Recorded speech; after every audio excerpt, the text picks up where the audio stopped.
We're going to go ahead and get started with our sun salutations to the loving Miss Maggie. We're going to start her off in Tadasana. Have her exhale the breath. Inhale, reach your palms up towards the ceiling, palms pressed, gaze forward. Exhale, forward fold. Inhale, halfway lift. Exhale, plant the palms and walk or step back. Chaturanga Dandasana. Inhale, upward dog. Exhale, downward dog. Hold. Inhale, exhale, 1. Inhale, exhale, 2. Inhale, exhale, 3. Inhale, exhale, 4. Inhale, exhale, 5. Gaze forward, walk or jump your feet to meet the front of your mat in halfway lift. Exhale, forward fold. Inhale, reach up towards the ceiling once again, palms pressed, gaze forward. Exhale, meeting. We're going to be doing triangle pose, and we're going to have our student get into the position. Remember when they do this to have the front foot be in the forward direction. If not, you can direct the student to change into the position you want. Maggie, go ahead and move your foot slightly to the left. Perfect. For the back foot, we're going to go ahead and take our hand, anchor it down, and take the heel and pull it towards the direction you'd want. Remember to place the hand down though, so that way the student doesn't topple over. We're then going to go ahead and have her lift her arms up to shoulder length position. We're going to grab her forearm, and with our other hand, we're going to put it on the crease of the hip. We're going to pull and push at the same time and bring that hand down to her shin. We're then going to take our leg, and we're going to press that back of the hip. And we're going to take our hand, doing the push and pull method. We're going to go ahead and press our hand on the head to elongate the spine, lift the head up, have her reach for your hand. If not, you can always help the student. I'm going to go ahead and push the shoulders back and pull the rib cage. You're also going to help your student come out of this. Go ahead and exhale the breath. Perfect. We're going to go ahead and be adjusting Virabhadrasana 1. Miss Maggie is already in position, but if she wasn't in position, we would want to make sure that forward foot is pointed forward so that she would have the forward direction, and making sure that that knee is in alignment with the ankle and not going past the toes. For the back foot, you're going to go ahead and anchor that foot while we pull the heel back. Then we're going to go ahead and rotate that thigh. Press the tailbone down with our knuckle. Go ahead and lift up your arms up. Yes, we're going to go ahead and faucet shoulders, pressing the shoulder blades down. And if you're tall enough, we're going to have the student put their arms together, bring ours up, and taking a upward swipe in between the shoulder blades. Excellent. We're going to go ahead and come forward. Make sure to not make eye contact with the student directly because it's a little bit too intimate. You want to get low, and we're going to go ahead and grab the behind the ankle, right where the leg meets, and taking our hand and pressing down on that hip, pulling forward. Excellent. Go ahead and come on out. Perfect. We're going to go ahead and be adjusting Virabhadrasana 2. Miss Maggie's going to go ahead and get into position. Make sure that that forward knee is pointed straight. The back knee, if we need to, we're going to go ahead and place our anchor foot like we did in previous adjustments and pull back. We're going to go ahead and lift our arms about shoulder width apart, and we're going to have her get into Virabhadrasana 2. Excellent. We're going to get really low. You don't want to make eye contact with the student, don't want it to be awkward. We're going to place our hand, putting it behind the knee, and taking our other hand and pressing it on the hip, down and out for that external rotation. We're then going to get up, come behind the student. We're going to faucet shoulders. We're going to do our head lift and turning it to the side, and do a tail sweep if they need it, if they're doing duck butt. Looks very good. Go ahead and come out of it. Perfect. All right, we're going to go ahead and demo the pyramid pose. Maggie is going to start at the front of her mat. She's going to gently place one foot back into pyramid pose. The hips should be facing forwards towards the front of the room, parallel to one another. She's going to go ahead and hinge, bending forward with her hands to frame her foot. We're going to come in with our feet pretty parallel to her foot. We're going to come in with our upper thighs to grab her thigh, gently twist and push back slightly. With a flat hand, we're going to put it on her crease of her hip, and we're going to pull up and slightly back. Our hand is going to go ahead and go on the upper part of her back, the upper left part in this case, the same direction as the foot, pressing down as she exhales, helping her into that stretch. If you want to help the student up and out of the stretch, you can help pull the shoulder up and release, step back, and let the student have her feet meet at the top of the mat. We're going to go ahead and demonstrate the crescent lunge twist. We're going to have the lovely Miss Maggie go ahead and step back into the position for it. It's the exact same mechanics as a Warrior One. The only difference is her back foot is lifted off of the ground. We're going to go ahead and have her bring her hands to heart center and bringing that left elbow to the outside of the right leg, right outside of the knee. And she's going to twist into that position. We are going to go ahead and take our inwards, our inside of our thighs, and try to get it around her hips. So we're going to come up and do that. If you're not at the same level as your student, you can have them go deeper into the stretch to be at level with them. We're going to take our flat hand, put it on the lower rib with our other hand on the shoulder blade, and help her into this twist. Go ahead and release the student, and then once she places her hands down, release her lower leg and come out. Perfect. Nice. We're going to go ahead and do the adjustment for tree pose. We're going to take our thumb and put it directly underneath the occiput and our fingers just behind the hairline to do the head lift. So when doing this, you want to make sure that you're with the student from the beginning till the end of this stretch. You don't want to leave in the middle of it. We're going to go ahead and put our fingers where they need to go. We're going to have her get into her tree. If your student needs to do an adjustment, they can put their foot on the floor using yoga blocks, whatever feels more comfortable. We're going to make sure that she really isn't going to go anywhere in this. We're also making sure that she is relaxed in this stretch, so that way she can focus on externally rotating her knee. And when she's ready, we're going to have her put both feet planted on the floor, and that's when you exit. The adjusting shoulder stands. You want to make sure that if you're using a blanket, you want the frayed edge to be inside of the yoga mat and the folded edge to be outside. You want the student to lay their head on the floor, and you want their neck to be right at that line with their head off of the mat. And if you need them to move, you can direct them whichever direction you want and how far. So for example, Maggie, move like a 1/4 inch to the left. Perfect. When the student goes into plow, you want to make sure that their fingers are interlocked and they're pressing through their shoulders, because you want the shoulder stand to be actually in the shoulders and not have them putting too much pressure on the spine. So we're going to go ahead and get into plow. We're going to go ahead and get into plow. If their feet can't touch the floor or they're inflexible, you can always use a yoga block, or you can have them put their hands on their back, and if that were the case, they would just not go into shoulder stand for very long. We're going to go ahead and have them interlock their fingers and really press through, so that way they're shimmying a little bit to the left and the right. If you would like to come around and put your hands where the hip and thigh meet and shimmy back and forth to help align them. We're then going to go ahead and have them put their hand on their back, making sure that the fingertips touch, and we're going to come around and have them lift their legs, helping them by grabbing underneath the ankle. And when we lift, we're going to lift to one side and gently kick the elbow in whichever direction you are. So in this case, we're going to lift to the left and kick the elbow in slightly, lift to the right, kick the elbow in slightly, and then we're going to have her bend her knees.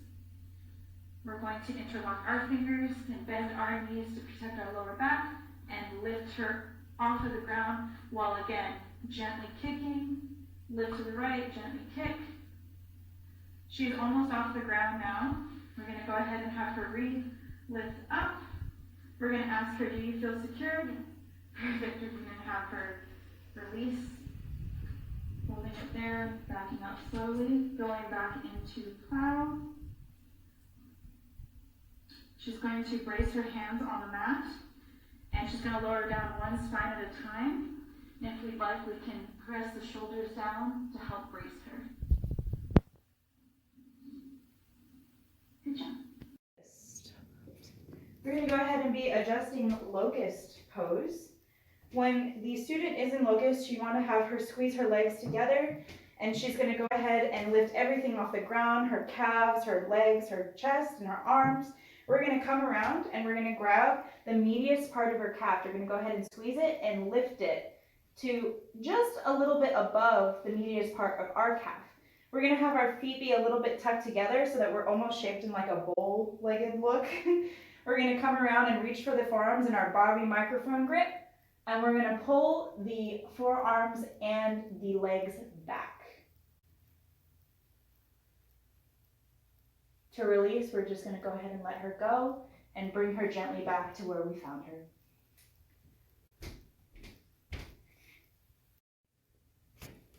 We're going to go ahead and adjust the bow pose with Miss Maggie. She's already in the pose. When we come around, we're going to have our legs come around the student. You don't really want any weight or pressing the student's legs in. You just want to make sure to have that there to kind of guard so that her legs don't go past her hips. We're going to go ahead and bend our knees, taking our elbows onto our legs with the palms facing up. We're going to not grab the wrist, but right below the ankle, and we're going to just use our biceps to lift up. If the student needs, depending on their flexibility, you may have to adjust a little bit further. In that case, you come up with a flat back, go ahead and bend with the legs. One more time, grab the student, and this time you're just straight arms, bending just the legs. We release and come out of it. Yeah. We're going to go ahead and be adjusting camel pose. We're going to have the lovely Miss Maggie get up on her knees. She's going to place her hands on her sacrum, palms pointed down, and she's going to elongate through the spine, really going back. You don't want the student to go too far back or they're not going to be comfortable in this shape. We're going to gently place our hand on her chest, really having the student lift up through your hand where you have a gentle push down. Again, not too hard. We're going to go ahead and release, have the student come out, have Maggie tuck under the feet, and she's going to reach back for her ankles, and she's going to elongate the spine one more time. We're going to make sure that her knees are in alignment with her hips, and how we're going to do that is we're going to grab her hips with our legs. We're going to take our hands and we're going to do the opposite of faucet shoulders. So we're going to be pulling and pressing our thumbs up with our Barbie hand microphone grip, and the shoulder blades will press back. We're going to go ahead and have the student come out of that. For the next and final adjustment, we're going to have her make sure her feet are flat on the ground. We're going to come in between the student. You're going to place one foot on the sacrum and the other in between the shoulder blades and grab the student's arms. You're going to press down with the bottom foot, and that will lift the student up on the other foot. To release, you're going to release up the hands and the bottom foot and press up with the other one. You don't want to press too hard or your student's going to fling over, and that's not a good time for anyone. We're going to go ahead and be adjusting wheel pose with Miss Maggie. We're going to have the students lay back with your knees pointed up towards the ceiling. Really important for this pose, if the student is tight, we're going to have them walk their feet out a little bit, so that's at your discretion if you'd like. We're going to go ahead and come to the front of the student's head, make sure that their hair is out of the way, hers is up, and frame the face with your feet. We're going to have the student grab onto your ankles really tight, and we're going to have them lift up through the pose, help them if they need it, yes. You want to make sure that their arms are straight. If they can't get their arms straight, you're going to have them walk out a little bit. Perfect. Squeeze, squeeze, squeeze my ankles. Yes. We're going to have the student look up towards me and coming down one vertebrae at the time, help them if they need it, and release. We're going to go ahead and be demonstrating forward fold. We're gonna have the lovely Miss Maggie go ahead and descend into her forward fold. You want one hand to be on the sacrum. You're gonna go ahead and check and make sure that the hand is in alignment with the heel going up. We're gonna take our other hand and press it on the upper back, and we're gonna help the student ease into that stretch with their breath. We're gonna go ahead and release our hand and have the student come up on the exhale. We're going to go ahead and be adjusting the bound angle pose. We're going to have Maggie get into position. Go ahead and get into your bound angle pose. She's going to grip her feet so that she has plenty of leverage to pull down into the stretch. We're going to have her elbows be pointed back, and she's going to descend it into the stretch. Maggie is pretty flexible. One thing we can do is we can take our hands and put it as close to the hip crease where her leg and hip crease meet as possible, and we're going to press down and slightly back. Another thing you can do is you can get on your knees and crouch with the student. You're going to get your bottom of your rib cage on the upper part of their back, and you're going to help press down at the same time. Going with the student's breath, and you're going to release. And if Maggie was not as flexible, another cue you can do to a student who doesn't have that flexibility is you can take yoga blocks and put them underneath her knees to have stability and support there, and that will actually allow the hip to open up more. Thank you. We're going to go ahead and be adjusting the head of knee pose. We're going to go ahead and allow the student to get into the pose first. Good job, Maggie. So when you're doing this, you're going to take your foot and you're going to place it pressing down and back on that hip. You don't want this to come from the toe point or the ball of the foot. You want it to be flat so that way it doesn't feel weird for the student. And you're going to go ahead and take the left hand and lifting the rib cage up on the left side and press the palm down on the right back flat. On the exhale, you're going to try and go ahead and sink her down deeper into that stretch. And then we're going to release. We're going to go ahead and be adjusting the spinal twist for our last adjustment. Fun thing about the spinal twist is it comes from lengthening the spine and then twisting, so you have to have length in your twist first and foremost. We're going to have the lovely Miss Maggie get into her twist. It looks lovely. We're going to press the foot down. It's very similar to how we did the adjustments earlier, except for instead of going into some type of direction or going back, we're just pressing down very close to the hip. We're going to go ahead and place our right palm flat on the back, and with the other palm close to the shoulder, we're going to twist. You'll know if you pull the student too much because you'll be unwinding them back. And on her exhale, we're going to sink down a little bit deeper into that twist. Into the twist, not down into the twist. And to release, we let go of the student. We're going to go ahead and be adjusting some finishing neutralizing poses. The first one we have, which Maggie is already in, is child's pose. The most important thing you want to make sure is you ask the student always if they have any knee injuries or any discomfort or pain in their knees, because doing this type of adjustment and pressing down on the knees can really do some harm if they've had previous injuries. The first adjustment you can do is pressing the sacrum down and back. Another one you could do is pressing the palm on the upper back and the sacrum at the same time. You want to have a little bit more pressure on the seat than you do on the upper back. Another one you could do is opposing presses, like so. And another one you could do is you can come around and sit on the sacrum. And then your hands will be free to give them a shoulder massage, perhaps a forearm massage, or you can just press on the upper back. We're going to go ahead and be demonstrating the supine spinal twist. We're going to have a lovely Miss Maggie go ahead and lay flat. She's going to bring her left leg in and her right leg flat, and she is going to open her arms out perfect, and she's going to twist to the right. We're going to go ahead and place our foot by her sacrum. This is to keep her stable. We're going to take our hand and we're going to place it right on the hip, pulling down. And then we're going to take our other hand and place it on the chest, pressing down wherever she is twisting to. On the exhale, we're going to go ahead and come up and have her release. Asana is very important because a lot of students don't get throughout their day another chance for them to sit completely still and be relaxed. You want Shavasana to be at least 10 minutes long, and you want the student to come lay flat on the floor, arms a little bit out. If the student needs a bolster or a blanket to modify, you can offer that. You want to have a lotion that is lightly scented. Make sure it's not anything that would make the student allergic or any type of oil, because you might stain the student's clothing. You're going to go ahead and activate it in your hands and crouch down near the student. This lets them know that you're there. And we're just going to go ahead and press on the shoulders down. On the exhale, they'll actually breathe deeper into this because you're pressing there. You also can massage the trapezius. You can also go ahead and press down with the palms all the way onto the spine and press up towards the occiput. You can massage the ears. They say massaging the ears is like massaging the whole spine, so why not? You can go ahead and massage upwards towards the forehead. I like to go wider strokes with each one. Whatever you feel comfortable with, you can